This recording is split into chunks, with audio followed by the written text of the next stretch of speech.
Hi, this is Georgia Stathis at starcycles.com. And this is a little tidbit for what's going on right now. We just had the Saturn Neptune conjunction official at the end of February. We're now moving into March, April, and May of 2026. I had mentioned before about Neptune, and Neptune rules things like oil, like plastic, water, tidal waves, oceans, anything that has to do with oceans and oils, wine, vintages. And with the Saturn Neptune conjunction that just took place, there has been, obviously, with the recent war in Iran, the issue around oil prices going up, or a shortage of oil, or problems with oil. And it's now beginning to show its face as Saturn has moved past Neptune.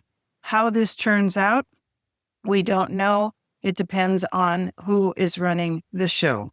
But I think it's very important to understand that now that Saturn has moved past Neptune, there's more of a reality check on what is going on in the world. And we will be seeing more and more of that over the course of the next year or two as it separates further away from Neptune. Now, another point needs to be made, and I need to thank all of you because suddenly we've got several orders for my book, Pushing Through Time, Synodic Cycles and Their Developing Phases. I don't know why we're suddenly getting all these orders, but I do want to thank you. And for those of you who are not familiar with the book, this is the cover, and it is available through Amazon.com.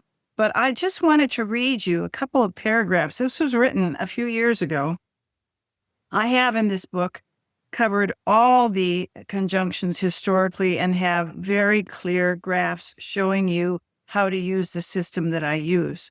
But I will read you a little bit from the Saturn-Neptune chapter. I have a little quote at the beginning of every chapter, and it says, "Music happens to be an art form that transcends language." That's a Herbie Hancock. Albert Einstein once said, "Intuition is our sacred gift." That's Neptune. "And the rational mind is its faithful servant." That's Saturn. Applying this to the Saturn-Neptune synodic cycle, Neptune is the planet of intuition, and Saturn is the rational partner who brings the ideas into tangible form. Neptune is associated with the third eye, which is a mystical concept of perception beyond ordinary sight that allows one to see the future or have insights. Saturn is associated with determination. Neptune represents altered states, which serve us in meditation or dreaming.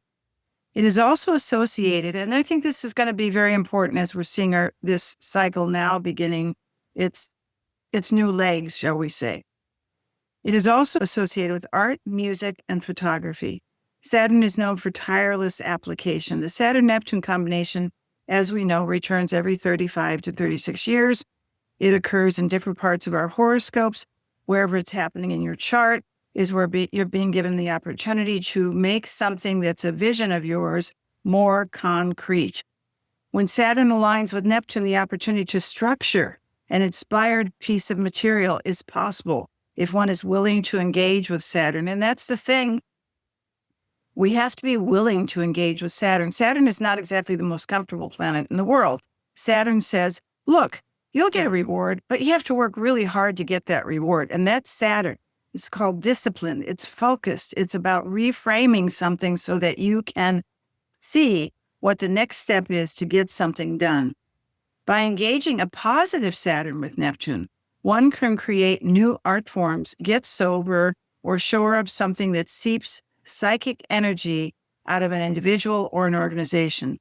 Now, this is important because I've mentioned this before, but when I did my research for this particular cycle, there's a lot of things that happen. But since Neptune does have a lot to do with music, I will also add the arts, photography, film, documentary film, especially Saturn Neptune is documentary film. There is a new genre now, I think, coming of a combination of documentary and stories. And we're starting to see that in some of the things that are starting to come out. And I do feel that a lot of these new documentaries or fictional documentaries or historical fiction that's done in video form is going to be an absolutely new way to teach people in a different way. Because we've moved from a society where we read a lot of words to a society that sees a lot of visuals. And I think, this is my opinion, I am not a doctor, that we've in many ways retrained our brain to see things in a very different way. So if our brains have been retrained, we still have to learn. So the Saturn-Neptune conjunction, especially in Aries, which is ruled by Mars, which is new things, new beginnings, pioneering ideas, that combining the arts with education, or combining the arts with business, or combining the arts with things like construction, this is going to be a very positive way to help people move into a new direction that they'd like to go to, but they don't know how. I personally think, and I actually, last fall, I did a couple of forecasts for the new year, and I was also looking at the transit of Uranus, which wakes us up to thinking in a new way. And Uranus in July of 2025, for only a few months, entered Gemini, which is ruled by Mercury, learning, thinking, processing. It went back to Taurus, which has been a little difficult, I have to add, but it will leave Taurus and enter Gemini at the end of April of 2026, where it will remain for 7 years. And when I did that chart, along with this Saturn-Neptune conjunction about taking a vision that you have and focusing it to make it a reality, when I did and combined the Uranus and Gemini chart for spring of this year, using a flat chart, a zero Aries chart, it puts Uranus-Venus conjunct in the third house of the flat chart. Now, I know a lot of you hearing this don't know what that is, but simply put, the third house is about short learning, short writing, short stories, screenplays, big industry right now. Unusual screenplays, Uranus-Venus, unusual screenplays about women or women's issues in a more pictorial way.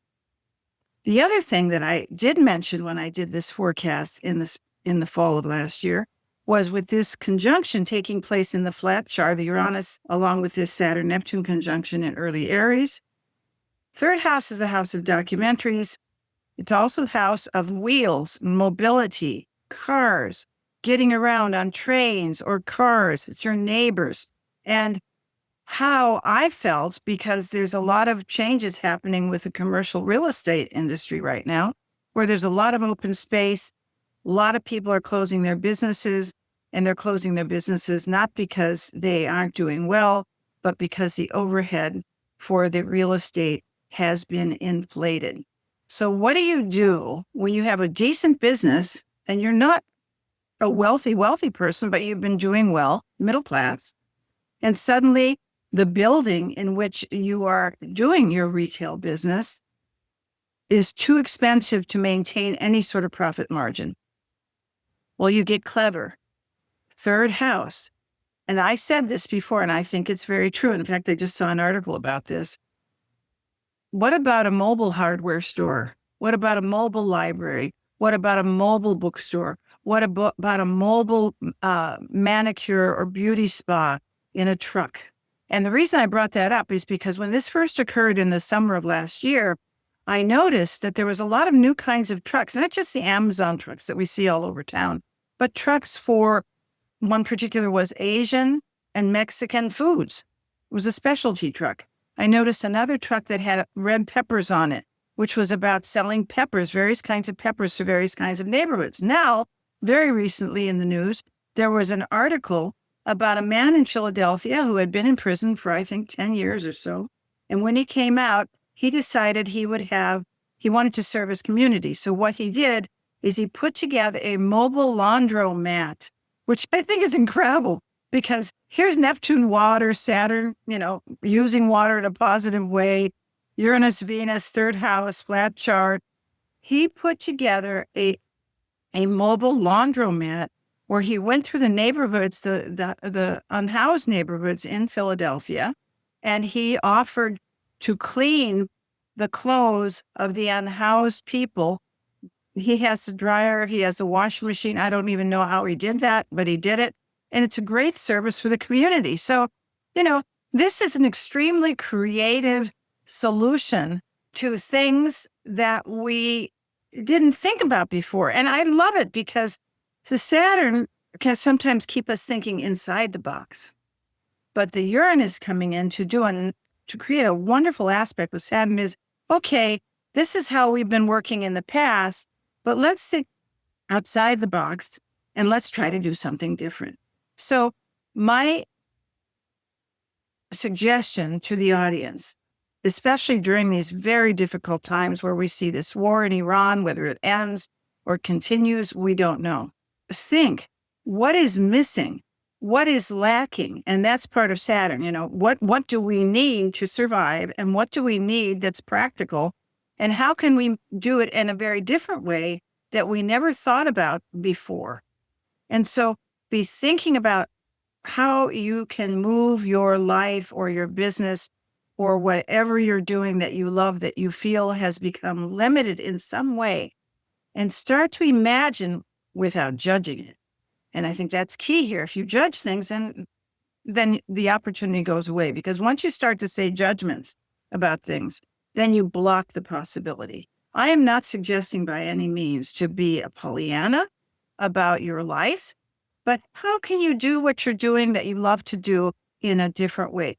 It's baby steps. It's not big steps, because all these shifts with these planets and these conjunctions are in their baby step place right now. They're trying to get a footing. And so if it's an idea, write it down, put it in your digital, keep building it. And then when the time is right, it will show up. And I think this is a perfect thing to be doing right now, because Mercury, which is a planet of thinking, rethinking, rehashing, is in a retrograde position in what? The sign of Pisces, the sign of imagination, which also would suggest maybe it's also time over the course of the next 30 days to look at what you can discard, that you no longer need, that is no longer necessary in your life as you know it right now. So with that said, these are just a few things to think about. This is Georgia Stathis at starcycles.com. Also, if you are interested in researching astrology or finding books or finding articles, please go to our global free database, alexandriaibase.org. And this is a foundation, a 501c3 nonprofit foundation that we've been doing for several years now. It has two parts to it. We are currently in the process of rebuilding the website in a new way so it's more accessible. And we are also about to migrate all of the incredible special collections that we have of out-of-print magazines and articles. In fact, we actually have some of Marion March's papers in the special collections. We also have an online catalog, a library database, where in your own library, if you're looking for that book that you know had that topic, but you don't know what book that was, you put in the topic, and if we've uploaded that book, it will tell you what books hold that topic, or if you're looking for an author, or if you're looking for the title of a book. If we have uploaded it in our catalog by our librarians, you will find it either in your own library or where you might find it in other collections, or maybe even on Amazon. We're not selling anything, but we're helping you find what you're looking for. That's part of our out-of-the-box solution for finding information, that much of which has been lost or is getting lost over time. So thank you again. I'll see you real soon. This is Georgia Stathis. Have a good day and a good week.